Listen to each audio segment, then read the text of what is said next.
Last month, we started an idea where we're going to highlight different people and talk to folks who are working with our students in the areas of social emotional health and trauma, cultural healing kinds of things.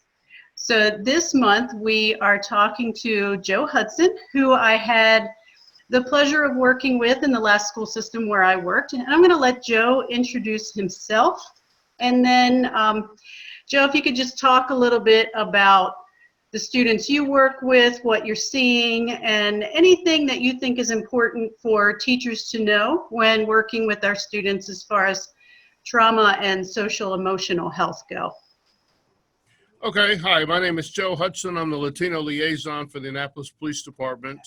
And my primary function is to work in the community, engage the community, and kind of be that mediator between the police department and the community. A lot of the work that I do in the schools, working with children, holding mentor sessions, working with parents that are involved with the school system.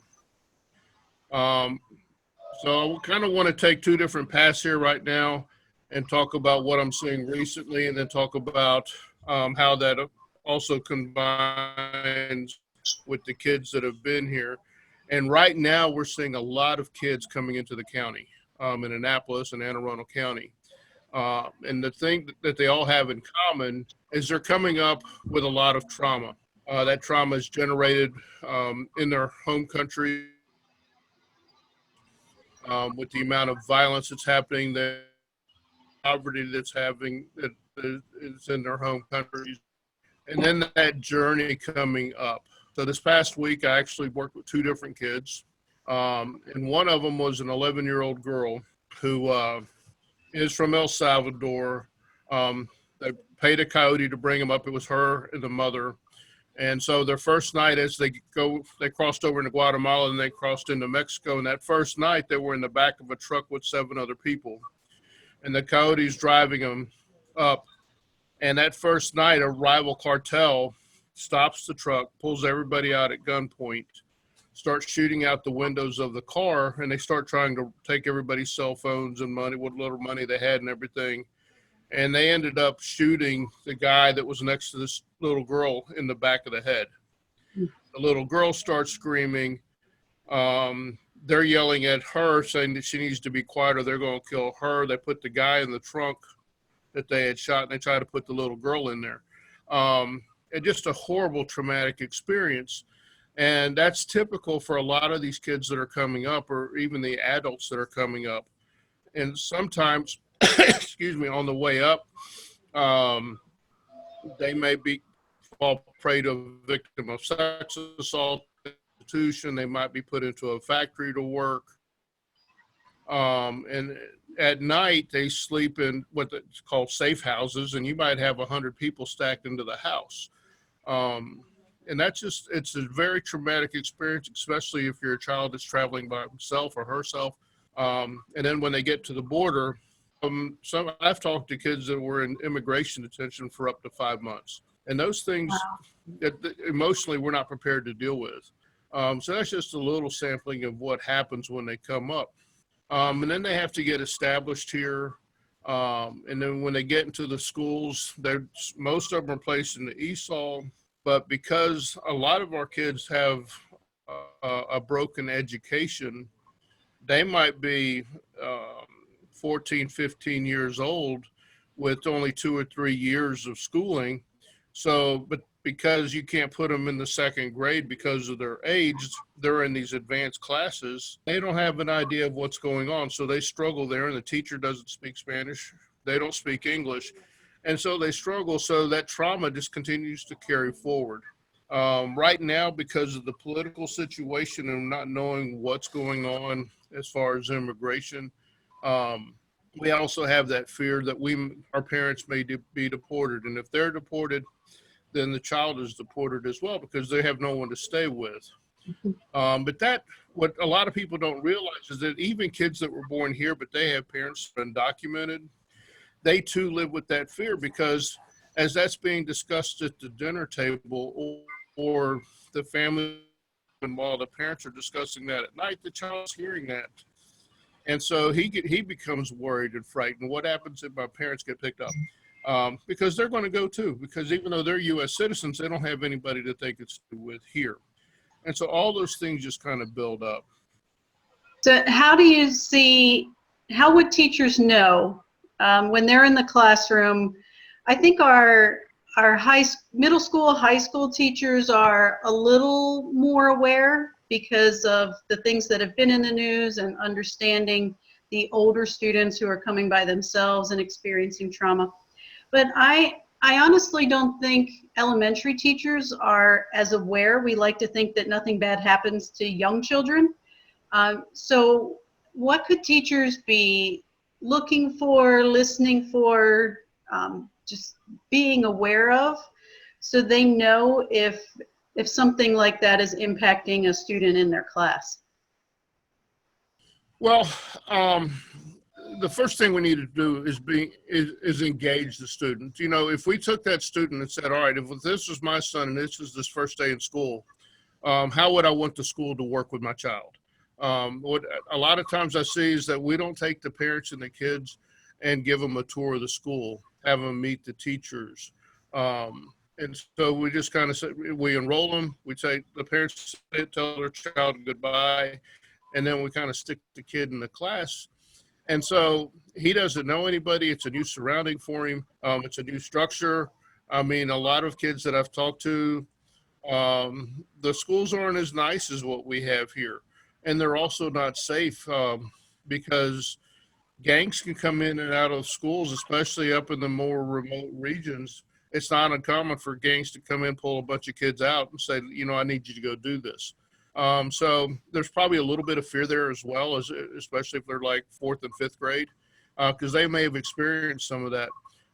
You know, and I suggest too that, you know, maybe we partner the child up with somebody that has been in the school, that understands how things work in the school, so that it's not a guessing game for that child. A lot of times, you know, we might see the kid either withdrawn. We might see the child, or even at the other end where he's somewhat aggressive and unable to learn. And one of the things that happens is that when a child is traumatized and he doesn't know what that feeling is, he just knows that he doesn't feel right. He knows that it's something, he can sense that something's wrong, but he doesn't know what's wrong. He's drowning in that trauma, and it gets to a point where they can't function. And a lot of times that might look like it's a learning disability when it's really the child struggling with the trauma within, and he's focused more on that internal trauma than what's going on around him. And so when we struggle with that trauma, we're not able to focus on what that teacher's telling us or what they're trying to get us to do or teach us, because we're just so focused on what's going on inside of us and why don't we feel normal, why don't we feel right. And what I find, especially with the younger kids, is that if you develop a rapport with them, that if you just look at them and say, tell me your story, they'll just let it all out. And once they're able to express it, they're able to start moving forward. But so many teachers that I talk to say, well, we can't ask them where they're from. We can't. I said, no, I didn't ask the child where he was from. You know, I said, we've developed some common ground. You know, maybe it's about shoes, maybe it's about our favorite foods. And then I said, you know, tell me your story. Tell me what your life has been like. And they just start letting it out. And that gives you something that you can be aware of what that child is dealing with, or even what his interests are, so that you can start building off those pieces. But once those children can talk about it and let it out, they'll start functioning. And then maybe they'll want to talk to you about it again. But at least that lets you know that, hey, maybe I need to get them to the social worker, maybe I need to get them some peer support, whatever the case may be. But we have to ask those questions. We just can't assume that, you know, this kid, you know, just came up and everything was good because he looks fine. It's the things that we can't see that damage us the most. I think you made a couple good points. That one being that here, American culture is, we automatically assume that schools are supposed to be a safe place. We all go in knowing that anytime there's something happens and an incident happens where the safety of a school is at risk, or an incident happens at a school, there is outrage because schools are safe places. And we know that and we assume that, but you are absolutely correct that people coming from other places, that's not their experience. So I think that would be important for teachers to know that that's our assumption here. We know when you walk in the door, you're pretty safe. That child has no way to know that. That may not have been their experience. So I like what you said about taking the time to greet them, to orient them, to talk about it, to talk about safety and security, to build, everything you said is about building relationships and trust. And it's interesting also that you say that someone saying they can't ask where you're from, because that's helpful to know, because there are misperceptions we can clear up. We can't ask immigration status, we can't ask if you have a passport or a visa or what, but you can certainly ask where someone's from and tell their story. And I just put the word of caution in there, that before we ask that, as the adults in the school, we really need to make sure we know what resources there are. Tell me a little bit about, I know there's a misperception that this mostly impacts older students. So talk a little bit about what you see in the younger students, the elementary grades, especially even like as young as kindergarten. What do you see in those ages? Well, it does happen a lot with our elementary school kids and even our kindergarten kids, and we don't always pick it up. Most kindergartners, their first couple of weeks there, it's a new surrounding. It's the first time they're really separated from their parents. And so at first, our children may seem just like any other child, but what they're thinking in their mind, especially if they were picked up at the border by immigration and they were separated from their parents, there's a huge unknown there. It's like, which was traumatizing at the border, because we don't know what happened to our parents. We're not housed at the same place. We can't see them. And so once we get to school, we have that anxiety because our parents, we're separated from our parents. But at the end of the day, we don't know that our parents are going to be home waiting for us. There's a huge difference there, because if I'm born here, I know that I'm separated from my mom, but I know that she's going to be at home. I don't even consider anything else. But at that younger age, where are they? Are they going to be there when I get home? What could happen? Because, those discussions have taken place in the home, and we hear that, that we're in immigration proceedings and that we might have to go back. And so all those emotions and everything are circling around, and we don't know, will mom be home when I get home, or will somebody have picked her up? So that's a huge difference. And it doesn't always present itself the same way. And it also doesn't present differently than a child that just started kindergarten or just started first grade. That because they do have that same separation, but we know that mom's probably going to be home when we get there. And there's that difference right there. Definitely. So I know over the past couple years, you and some of your colleagues in the police department partnered with the school system and with National Compadres Network. So tell us a little bit about what you've been doing to help the students. So we talked about what's going on with them. So of course we want to be able to do something about it. So tell us a little bit about what you've been doing. And it's been a couple of years now, so I'm sure you have a lot of lessons learned that other people can learn from, some advice for others who are trying to put together some programs for kids. Absolutely. So I guess we're going on 5 years now that we we partnered with National Compadres Network, and we started first with a program called Joven Noble, which builds core values into our young men's lives.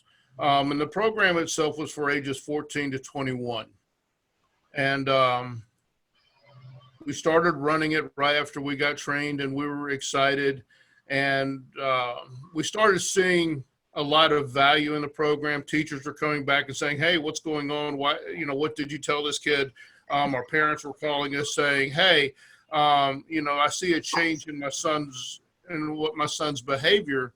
And in that first time around, it felt really good. We were excited, but we pretty much handpicked our kids. We picked kids that we already had connections with, and there was a certain level of respect there. And so, yeah, it was a hugely successful that first time around. And then we started picking kids that were referred to us, kids that we didn't necessarily know, kids that we didn't necessarily have a connection with. We might have known their names, but they didn't really know who we were. And then we started seeing a difference in attitude within the groups. They were still participating, but some of them may not necessarily buy into the program. And so the mindset, we talked about it and we decided, as long as the kid is participating and he's hearing the message, when it's right for him, he'll start to use the tools that we provided for him. It's a lot like parenting. We can tell them over and over and over again, but until they're ready to use that information, they're not going to use it. And so over the 5 years, we've seen cases where, the kid, for lack of a better term, was a hot mess in group. He didn't always show up there with a clear head, or he really wasn't there because he wanted to be there. But there was still participation there. And 5 years down the road, we have conversations. And it's like, you know what, I remember what you told me about that. And it's really helped me out, or it's, I used what you told me. And so, and that's that example, they'll use the tools when they're ready to use the tools.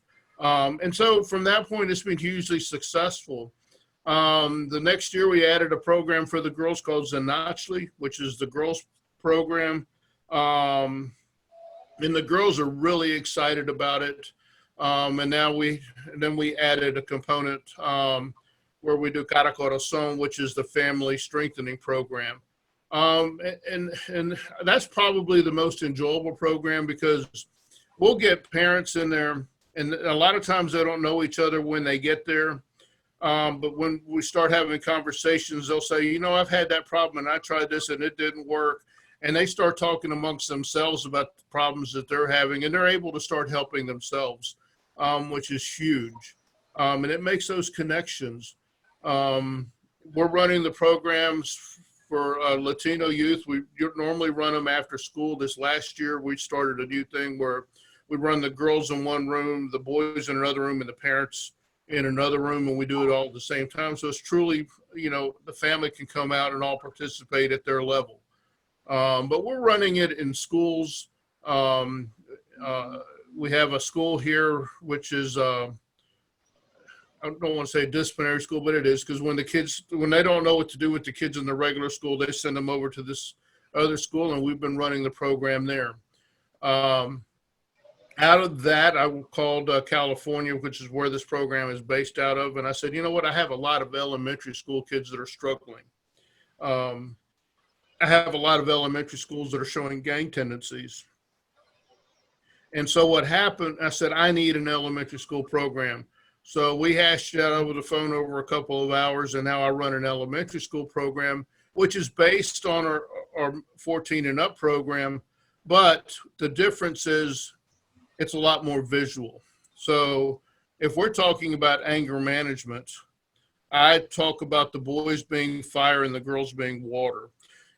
Both of those things are very destructive, but they also can be very healing. And so I use a lot of pictures, and we talk about those properties, and then we talk about how that anger inside of us can either destroy us or we can use it for something good.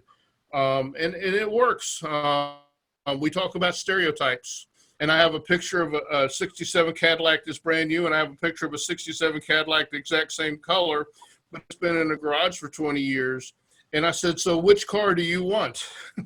Because how we dress, how we talk, what we say, all that is who we represent. So we can either look like the new car that everybody wants, or we can look like the car that's been in the garage for 30 years. So the kids really get those visual concepts, and they really start to put those things into use. Is that we have to connect with kids at their level.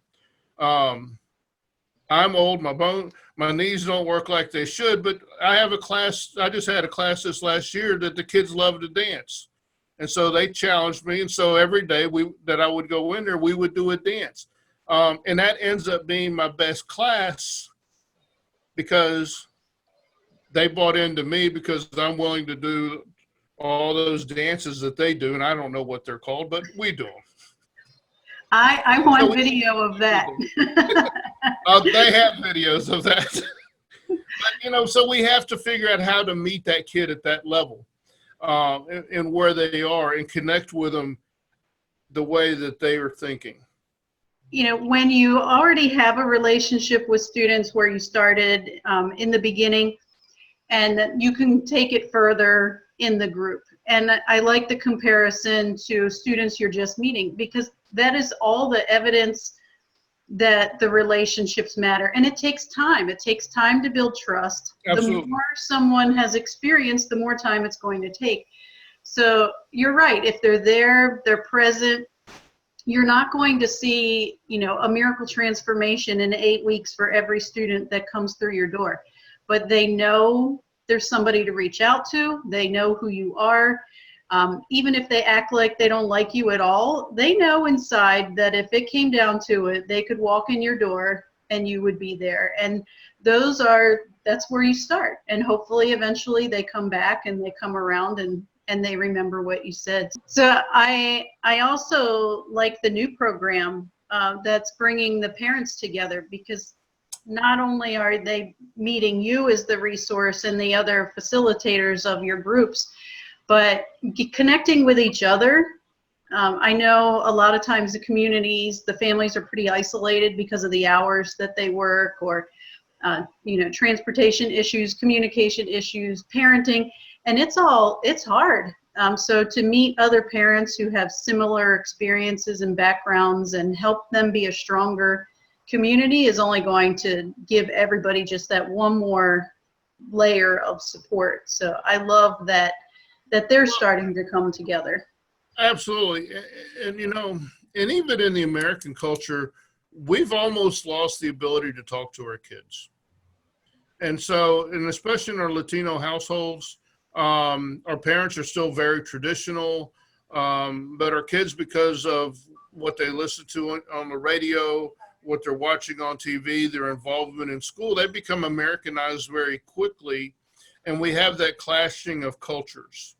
And so when our parents already have lost that ability to communicate, and our kids don't want to communicate, especially when they hit that 14, 15, 16-year-old mark, because at that point we know everything there is to know in the world, and our parents don't know anything. So we work on communications, establishing guidelines, establishing rules, and it becomes very healing and very helpful for our parents to hear that, yes, you can establish a rule in your house.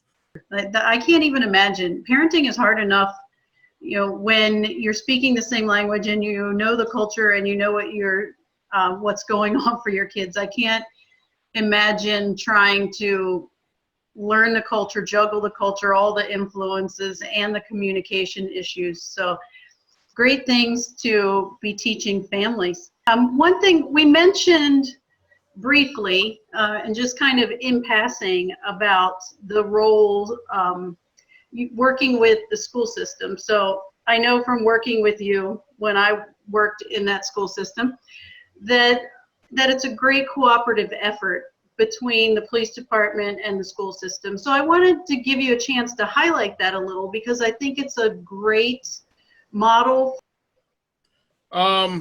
honestly, it starts with the superintendent on down. I mean, and I don't run into the superintendent that often, but when I do, he always wants to know what's going on in the community, how he can help.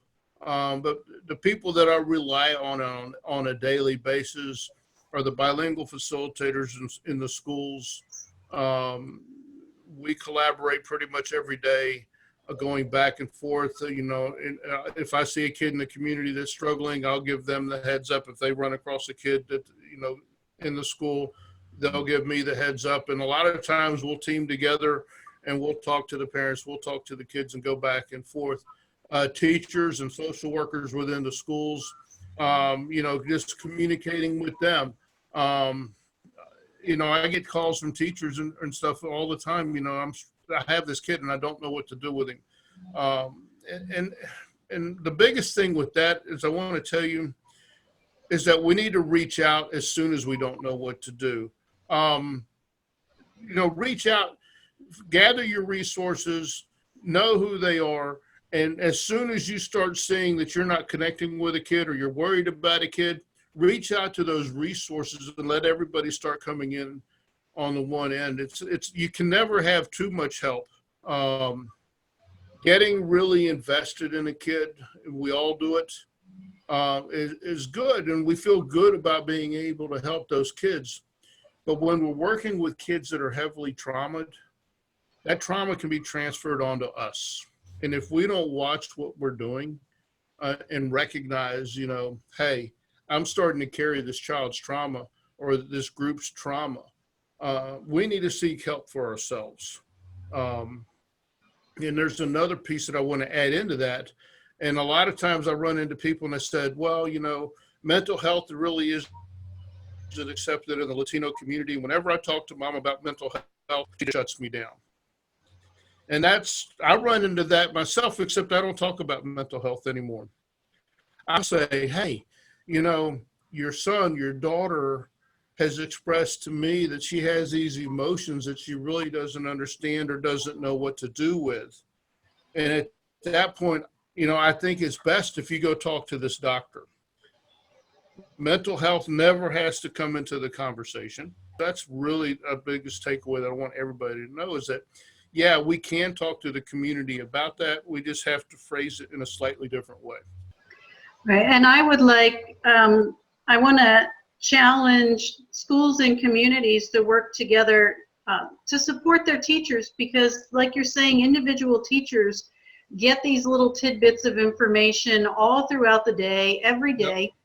And we need to be prepared to support our teachers so that when that happens, they already know who to go to and where to go, so that the delay you were talking about where we waited till the last minute or we waited till the end of the school year, if we have all of that together and ready at the beginning of the school year, so as soon as we see something, our teachers know exactly what to do. Perfect. I look forward to joining you in a couple weeks, hop in on the programs. Maybe we can give a little glimpse into what the programs look like while we're there visiting and have people understand the kinds of things that you're doing. But absolutely. I thank you for taking time today. I know you probably have 100 messages waiting on your phone from all those people looking for you. So thanks for inviting me. Yeah, anytime. And anytime something comes up that you want to share with the community, you're always welcome here. Very good. Thank you. Thanks. Have a good summer. You too.